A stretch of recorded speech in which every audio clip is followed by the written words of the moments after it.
Good dog. They're your best friend. They love you always, and you've got that mutual trust going on. In fact, you're pretty sure they can be trusted with anyone. But like the weather, it's all about ups and downs, and sometimes you can't predict what's going to happen. We are kind of a pit stop on their journey. Welcome to the Puppy Kindergarten at the Duke Canine Cognition Center. It's a school that helps dogs get a head start in learning how to become service dogs. That's a broad term that includes therapy dogs, guide dogs, and dogs that work in emergency services. Because there are just so many jobs that dogs do right now that technology cannot replace. Staff and volunteers are like athletic scouts. They take a look at the athlete and decide where they might be a good fit on their team. But they're also career counselors who talk to dogs and figure out just who might be able to help. Because at around 10 weeks old when they enter, these dogs are just getting started. The puppies here at Duke are from a nonprofit called Canine Companions in California that breeds Labrador Retrievers and other mixes to become future service dogs. Think of it as more of a K-12 program before they take that big leap. Because at 18 months when they graduate, they'll go to a service dog college at Canine Companions in Orlando, Florida.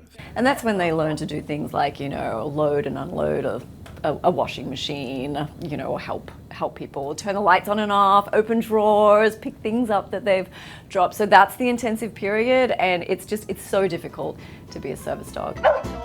Difficult and expensive. Training a service dog can cost as much as $50,000. But Canine Companions provides these dogs to people with disabilities for free. You're so self-made, such a good girl. And the training doesn't stop at the end of the day here. As part of their training at Duke, they're paired up with mostly undergraduate students who take them back to their dorm rooms or homes and support what the dogs have been learning that day. And this includes taking the dogs out in public, whether it's a wellness center on campus or say on a crowded bus, all to socialize them to foreign environments in their run-up to graduation. Hey, what's this? But actually a lot of the training is what they are not allowed to do. So no jumping, no chasing, no really rough play, no eating human food, that kind of thing. So we kind of just assist in the shaping of the puppies so they're really in good shape by the time they leave.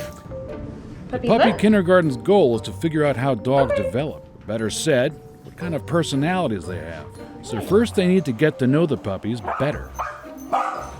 So we are working towards being able to take a puppy at 10 to 12 weeks, sort of like running through this series of cognitive games and temperament tests, and then saying, you know what, you're going to be a really good hearing dog, or you're going to be really good at odor detection. You've got the drive, you've got the nose, like this is where you belong. Or you've got a really sweet temperament and you're really patient, but then also really attentive. You're going to be great with a kid with autism. Okay. It's all about finding out if they like seeking help or if they like solving problems themselves. Wood says the key is finding out how these dogs are wired. So assistance dogs are the ones who ask for a lot of help. They, make a lot of eye contact. They're always checking back with their handler.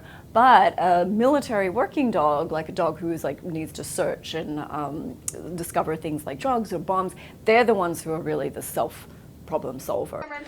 They assess how a dog can learn how to follow commands, of course, like sit. But here they look at a lot more things, like if their handler's face is covered, will they recognize their voice?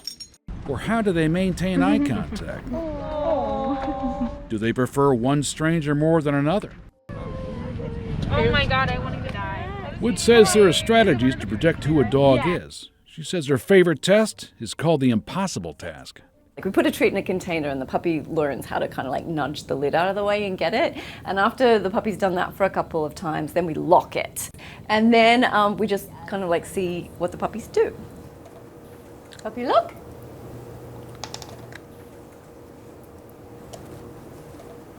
Okay.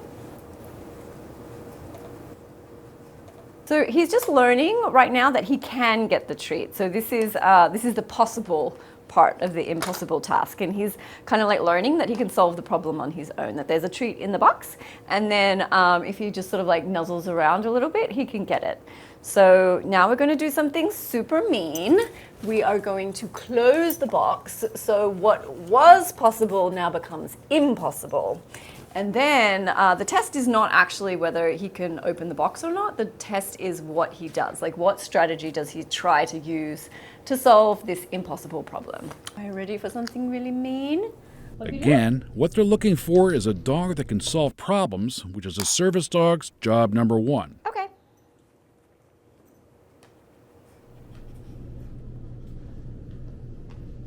Now he's just looking, he's figuring out he can't open it.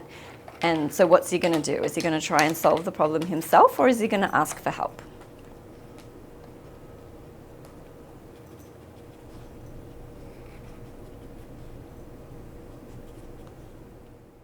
He's asking me for help. He's like, hey, you, with the impossible thumbs, open this box for me. And if a dog looks for help because they can't figure it out, Woods says they may do well as an emotional support animal for a child or the elderly.